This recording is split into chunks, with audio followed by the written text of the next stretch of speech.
The Cy Young Award winners have been announced, and the Mariners have made a few roster moves here recently that have some of us scratching our heads. This is episode 35 of the Hit It Here podcast. I'm here with my co-host Joe. Joe, how are you? I'm good, man. I'm very excited about today's sponsor, Bet Online. The last of major pro sports leagues is off and rolling, and even college basketball is ready to go as well. BetOnline will remain your top spot for all of your live betting actions and contests. They've got NFL, like I already said, college basketball, college football, UFC, and NHL. If you wanted to bet on some Kraken hockey, baby, you're able to on BetOnline. I mentioned the NFL. You can bet on the Rams-Seahawks game this weekend if you wanted to. Go Hawks. It's going to be an easy dub no matter what.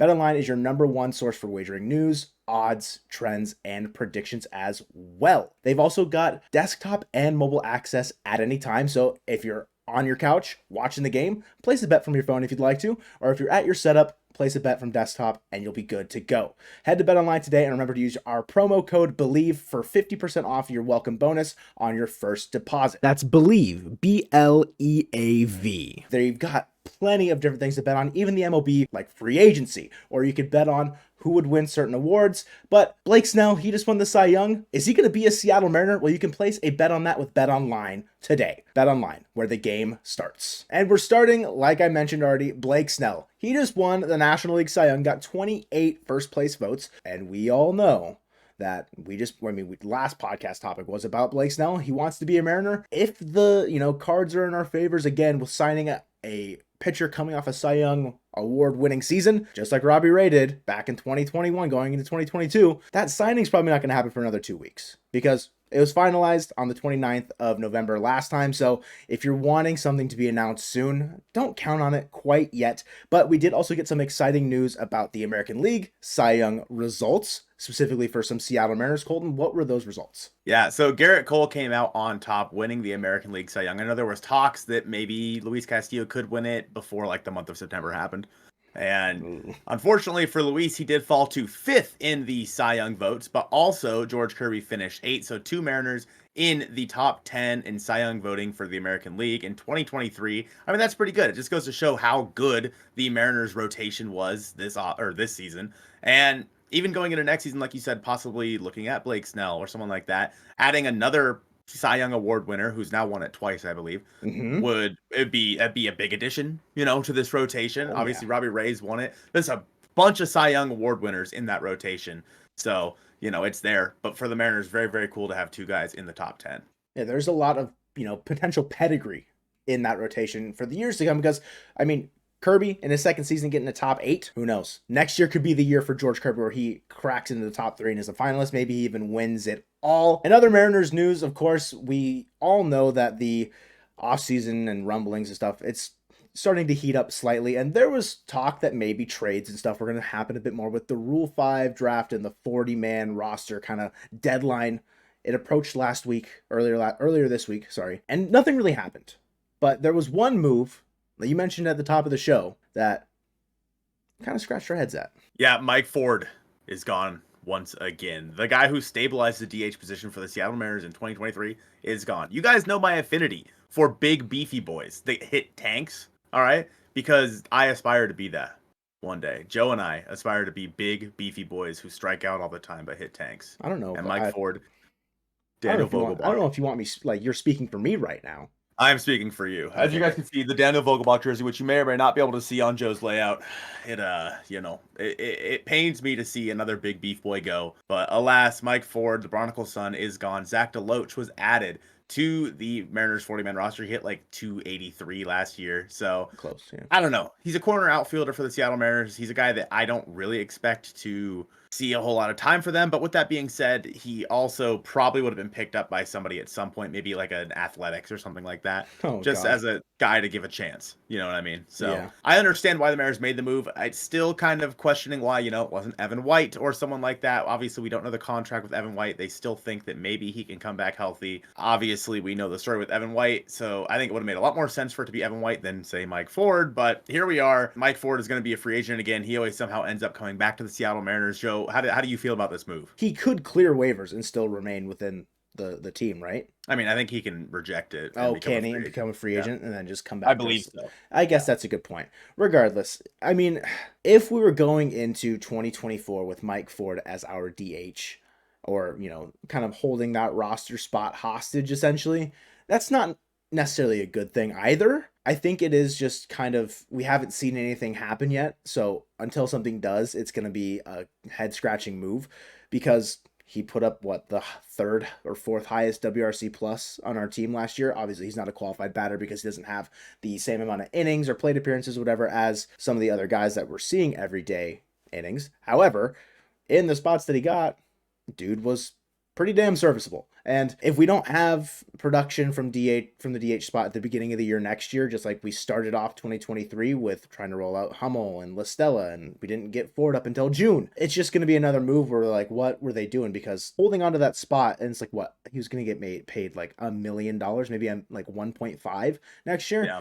Like, it's not that big of a deal. Who cares? Who cares, Who right? cares? At that point. But also in that same vein, who cares about trying to hold that DH spot, reserve it for Mike Ford when there's obvious upgrades out there? It's just a matter of whether or not the Mariners do go through with that and make some upgrades themselves in free agency. There's also, some targets maybe in the Rule 5 draft that they're looking at that, could potentially be a spot. Troy Johnston from the Marlins is a guy that was a phenomenal hitter for them last year in 2023 in AAA, and they just said, nah, we're good. We don't need to protect him. I think he hit like 300 last year. He's 26, so he's pretty much damn near as MLB ready as you can get for a guy that maybe isn't a highly touted prospect or someone that's going to come and blow the doors off the place. But as a Mike Ford replacement, it could make a lot of sense if, say, he falls to the Mariners. But given what I've seen from about him, I don't really think he would fall to the Mariners in that respect. Yeah, and I agree with that. A couple other guys that the Mariners did not protect: Alberto Rodriguez,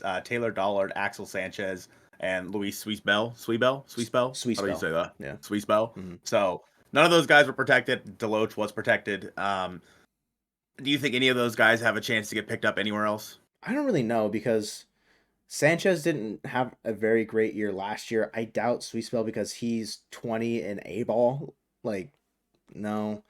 Maybe Taylor Dollard if they want to, someone takes a flyer on him because he was in AAA. So like he's probably the closest major league ready pitcher of like, maybe not the what? Did he even pitch last year? Dollard? Maybe like I think a game. got hurt. Oh, Yeah. did he? I don't know. Regardless, he would have been in AAA. I think he was on the Rainiers roster. So had he been healthy, he would have been pitching in AAA. I guess is where my brain might have made that connection. But I'm not going to lose sleep over potentially losing any of those guys. It's not this like crazy, like, oh no, we lost a guy that was not hitting his weight in like A ball. I don't know. It's Losing Mike Ford makes sense if you go out there and sign like Cody Bellinger or somebody that absolutely fills that spot. But until that happens, I'd rather have the safety net of Mike Ford. Obviously, there's still plenty of offseason left. It's just tough to see it happen early when we don't know what the rest of the offseason holds. And I'd rather have a guy who at least showed he can produce somewhat. I mean, at this point, there's no shot Mike Ford comes back, right? Like, if I'm Mike Ford, I'm like, I'm done with you guys. Stop. I mean, it gets to a point where like, it's the toxic X. Like he just keeps coming back. Yeah, exactly. He just keeps coming back, asking, hey, are the Mariners dating anyone right now? Yeah. You seen anybody? You seen anyone? Oh, hey, I'm single now. My name is Mike Ford. I mean, again, it's going to be one of those situations where it's May 2024 and he gets designated for assignment by whatever team decides to sign him in this offseason, and then he'll come crawling back. Mm-hmm. That would be my big, like, what if for Mike Ford is he could be back in some capacity, and I would not be surprised. Mm-hmm. Yeah, me neither one bit. I think it does make a lot of sense. Of course, we still have time to see what happens with, Ty France and the Mariners making other moves that, could or could not happen over the next few months. It's just wait and see mode now. Something that we might not have to wait and see much longer for, the replacement for the hitting coach for the Mariners might be on his way. Brant Brown, former hitting coach, I think he's a hitting coach in Miami. I don't know like the full job title because coaching staffs are a little bit weird across the MLB. Like the Mariners have 2 hitting coaches. He was a former hitting strategist with the Los Angeles Dodgers. So it's like, I'm not sure exactly what his role was, but Craig Mish posted on Twitter that Brant Brown might be on his way to Seattle and be paired up with Jarrett DeHart in the coaching staff for the Mariners hitting coach position. Colton, what are your thoughts, opinions? Yeah, I mean, hey, whatever. It's not Edgar. It's not Edgar, dang it. Oh, because that worked so well last time. Yeah, I mean, it'll be interesting to see. Obviously, he's been with some good teams. Obviously, the Marlins made it to the playoffs in 2023. He was with the Dodgers before that when Cody Bellinger was there. Wink, wink, hint, hint. So, I don't know. I mean, pairing him up with Jarrett DeHart couldn't hurt. Moving Tony Arnrich to the bullpen, whatever. I think the Mariners are changing it up a little bit with the coaching staff, and that's probably the right thing to do after last year. Mm-hmm. I know the comments are going to be super happy. The hitting coach, they changed hitting coaches. That'll fix everything. Yeah, the scapegoat from the very beginning of last year when nothing was going right. Mm-hmm. I'm not gonna say that he is the reason why Luis Ariz was flirting with 400, but let's just for some narrative ball, why not?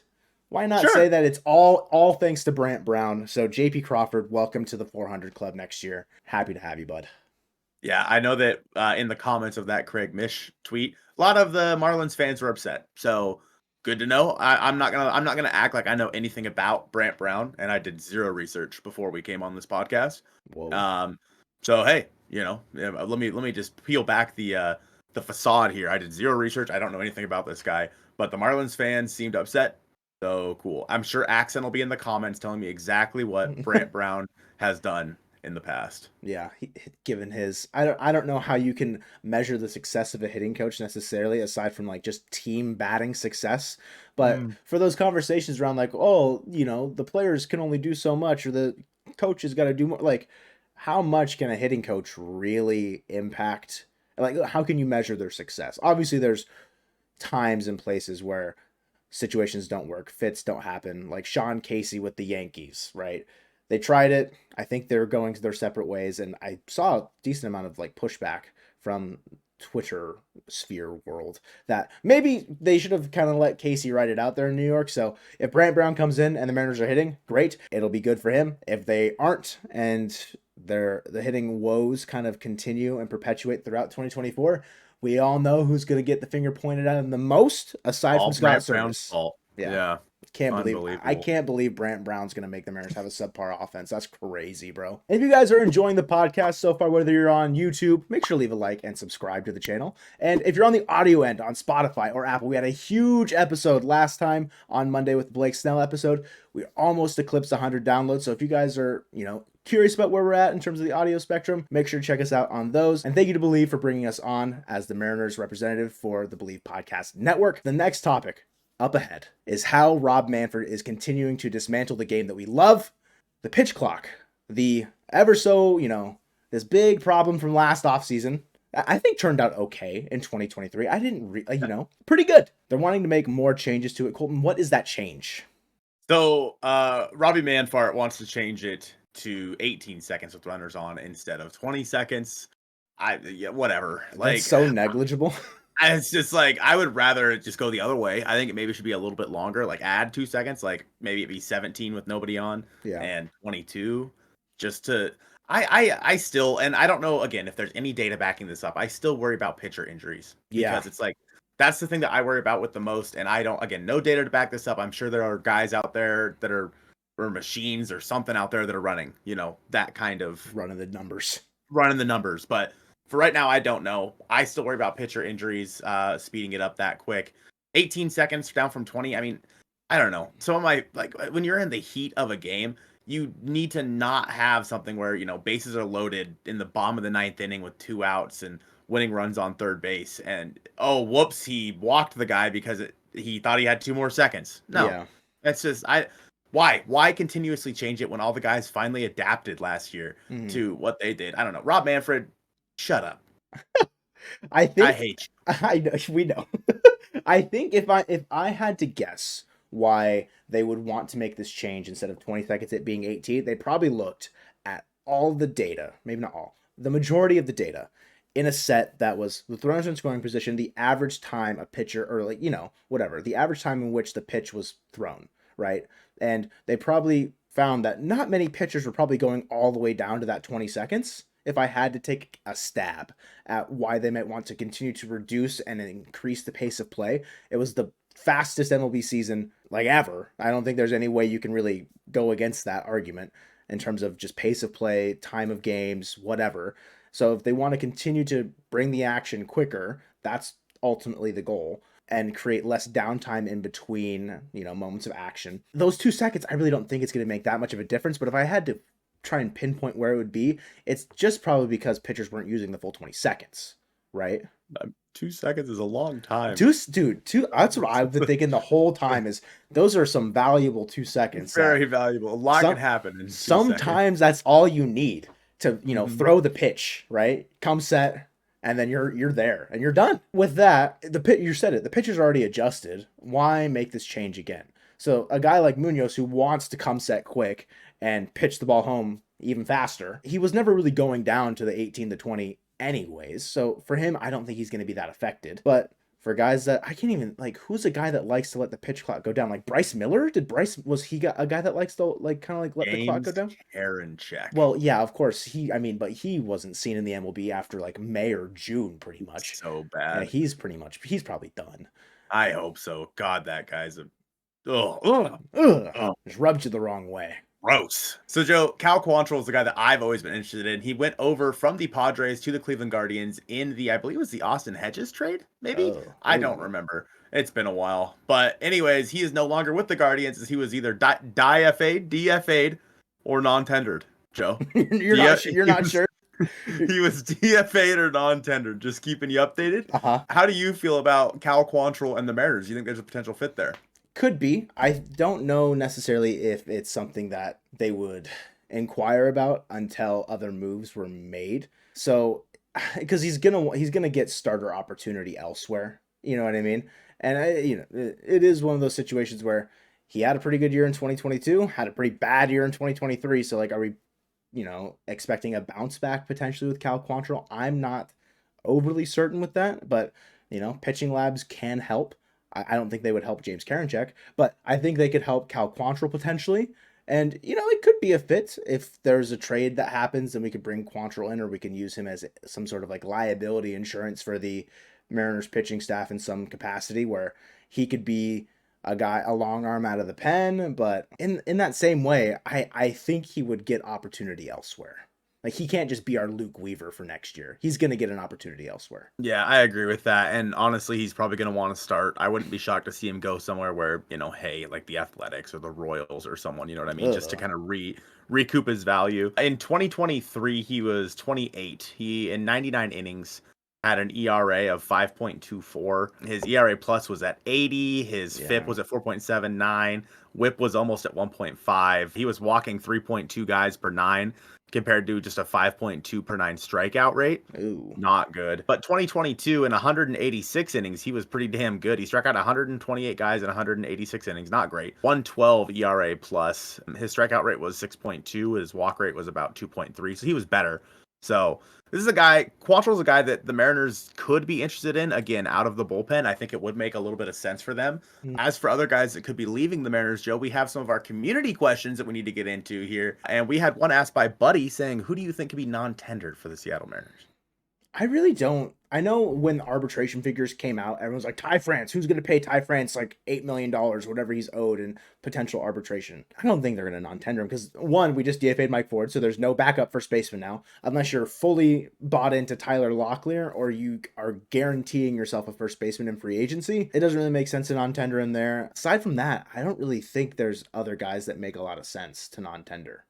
No, I can't think of any. It's one of those situations where if you're going to non-tender them, why not trade them if you can try and find some value there? But yeah, it's just, I don't know. Non-tendering for me doesn't make a lot of sense in many different situations. Yeah. And there are, I'm sure there are teams out there that would want to acquire these guys that you're non-tendering. But if you were to non-tender Ty France, I mean, go call the Twins. They wanted him possibly at the trade deadline. Yeah. I could see them wanting him again, so do that instead. I don't know. It doesn't make any sense to me to want to non-tender one of those guys, but it is what it is. Nick said Pete Alonso, he makes too much sense even just 1 year. Mets need young pitching. Mariners have it. France's decline is too risky right now in this window of winning opportunity. So if you're going to have a first baseman hit 245, why not take 40 plus home runs, 100 plus RBI, and good plus defense at first base? I would say that France is probably in that same ballpark with Alonso in terms of defense. I don't really think Alonso's ever been a glove first guy. I'd probably honestly say France might be better there, but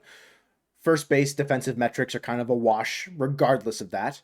And I don't hate, the potential of Pete Alonso. And if we were to non-tender Ty France, it would make a lot of sense to go get Pete Alonso. But in that same way, I think there's other moves that would coincide with acquiring Pete Alonso that maybe would not out like Ty France wouldn't get non-tendered in that situation. But yeah, I don't know. 40 homers, 100 RBIs is very, very lucrative. Does it translate from the Mets to the Mariners? I'm not super sold on that. Like the Mets have some good offensive guys at the top of their lineup that Alonso was able to continuously drive in. Not to say that he can't do that with the Mariners, but we've seen guys come in here that historically had been great offensive production guys and kind of get their power sapped in certain capacity. Would Pete Alonso be able to put up 40 homers in T-Mobile? He could be a guy to do it, but I also might not want to bet on that either. I have spoken pretty publicly in a lot of my videos that I don't think it's a good fit. I understand the desire to have Pete Alonso, but what you are going to have to give up for Pete Alonso for a year of him, and then he's probably going to test free agency and probably move on. Yeah, it just doesn't make sense to me. I'd rather you go out and I'd rather you stick with Ty France personally. Sure. Like, as opposed to like, having trade, to trade a young pitcher, like having to trade one of Wu or Miller. Yeah, because it's definitely Wu or Miller in that conversation. It's not a Hancock trade. No. I mean, of course, it doesn't have to just be Alonso that comes back, but I would need more than just Alonso if I was trading one of Miller or Wu, and they're basically 6 years left of control that they both have for 1 year of Pete Alonso, a guy who hit 245 last year, who strikes out a lot. Yeah. I'm good. Honestly, I'm good. You can find better than that on the open, not the open market, but not on the trade market for cheaper. Just in general throughout free agency, you could probably find a better fit. Mariners World had a offseason, I guess, prediction, kind of like an overview. Mariners trade Emerson Hancock to the Padres for Jake Cronenworth. They signed Bellinger, 5 years, 110. I think the money might have to come up a little bit in terms of what's been projected for him, but I don't hate it. JD Martinez for 2 years, 40 million. That's what was projected, so nice. And then David Robertson, 1 year, 8 million, and then they call it an offseason. Colton, if that happens, how are you feeling? I don't hate it. I mean, if Bellinger and Martinez are both here, along with Cronenworth, maybe bounce back candidate for Jake Cronenworth, he can play second base. You can put him over at first base. It makes sense. And Cronenworth, I think, is due a little bit of money for the Padres. Yeah, so they want that contract gone. Yeah, same with Trent Grisham. They want that contract gone. Maybe you get them both. It's a pure salary dump for them. Yeah. You know what I mean? And then you figure out what to do with Trent Grisham. Maybe you can turn him around, maybe you can't. So I don't know if Emerson Hancock is enough, but if they're willing to if they're willing to dump the salary and we take on all that salary, then sure. Then I think that the Padres probably listen. Bellinger, like you said, I think the money would need to come up. That averages out to, I think, 22 million a year. Yeah. It's probably closer. It's probably going to be closer to like 24, 25 million a year for Bellinger. And if he gets what MLB Trade Rumors is projecting, then I don't want Cody Bellinger to even talk to the Seattle Mariners. Yeah, I mean, that 12 years is just an astronomical ask. But yeah, I mean, like looking at this, I would be pretty okay with that, thinking about like roster construction, because you were adding in 3 major league guys. I know Cronenworth was a little bit down last year, so does the fit fully make sense? Not necessarily, but if it's a necessary evil to then allow Bellinger and Martinez to come in to help bolster the offense, and then Robertson, I mean, I don't know if it's a necessary move for the bullpen. I understand the idea behind bringing in a veteran reliever at the back end of your pen. He was terrible when he got traded to the Marlins last year, so maybe he's looking for, a little bit of a reclamation project in Seattle potential, because he has seen what Seattle has done for others in terms of bullpen arms. Maybe they could fix David Robertson as well. I mean, not to say that he's broken, but when he went to Miami, it was bad. Jake Cronenworth over the past couple of years has not been great. He had a 92 OPS plus in 2023, where he hit 229, 312, 378. In 2022, he was an all-star where he hit 239, 332, 390 with a 109 OPS plus. 17 home runs in 2022. 2023, he hit 10. 2021 was really his last okay year, where he hit 266, 340, 460 with a 122 OPS plus, 21 home runs. So yeah, I mean, I don't necessarily know what his contract is looking like right now without pulling it up. I think he's 7 years, 78 million. So it's kind of like the Ryan McMahon contract with Colorado, if I'm not mistaken. Yeah, I'm good. Yeah, 7 years, 80 million. Sorry. So he's signed until 2030. So there's for good reason why the Padres want that contract off their books. But yeah, is that really worth taking? If you're a Mariners fan, you're probably going to be upset about that. But if that's a necessary evil for some of the other moves, I don't necessarily hate that overarching offseason. But again, that move might not be necessary. And it's not like that's like that's not like an astronomical amount that's going to put the Mariners over like that amount of money. So sure, if it gives you a bit of a safety net at second base, it's a guy who can play second base, shortstop, first base, then sure, you know what I mean. I'll take it. He is, 1 year removed from a 4 WAR season, so he's decent. It's just what version of Jake Cronenworth are you going to get, especially in Seattle? You know what I mean? As far as splits go, he hit 40 home runs versus right-handed pitching throughout his career with a 253, 336, 433 slash line compared to left-handed pitching where he has hit 12 home runs, 242, 321, 383. So obviously better hitter versus right-handed pitching. We got that guy at home in Josh Rojas. So you can't make that joke again. I made that joke again. I'm good. I'm good on Jake Cronenworth. And in that previous offseason overview, Bellinger was mentioned. Fraudly Rust Can asked. He's not watching, bro. With Teo leaving, will the Mariners get Bellinger? So that's kind of where we're going here. Or stick with utility guys and or Canzone. And then personally, I think he would regress here. Do you think Bellinger would regress in Seattle? No. You think he's got enough in the bag to keep it going? As a lefty, yeah. And his defense, I think, fits the ballpark pretty well. And also at first base, of course, if need be. Bellinger's the perfect fit, in my opinion. We've talked about this a lot, and I don't really care how much it's going to cost, even though he had 2 years prior to this season where he was not good. But I mean, hopefully he found something there with the Cubs that, kind of he figured it out. And I think that he's the perfect fit for the Mariners. I really do. And replacing Teo with Bellinger, in my opinion, if Bellinger has the same season, leagues above what Teo was this year. Leagues, not even close. If Bellinger has the same season for the Mariners that he had with the Cubs. Yeah, and looking at it, if we're sticking with utility guys, I'm probably just gonna gouge my eyes out. There's so many better options available, and to not even want to entertain them with the chance of bringing them in, it just would feel very short-sighted to me. And then not to say that Canzone couldn't develop into an everyday major league player, but with what we saw from him last year and the limited opportunities that he got, I'm not sold on the fact that he is an everyday player as it stands. I think, rolling into spring training is kind of depending on what he's looking like. I would rather bet on a Bellinger with potential regression than utility / Canzone, in my opinion. I completely agree with that. There's still a lot that goes into Cody Bellinger, for example, that could really fit the Mariners' offensive plans going into 2024. And I talked about in this video here. Thank you guys so much for watching episode 35 of the Hit It Here podcast, brought to you by Bet Online. We appreciate you guys watching this one, and go Mariners.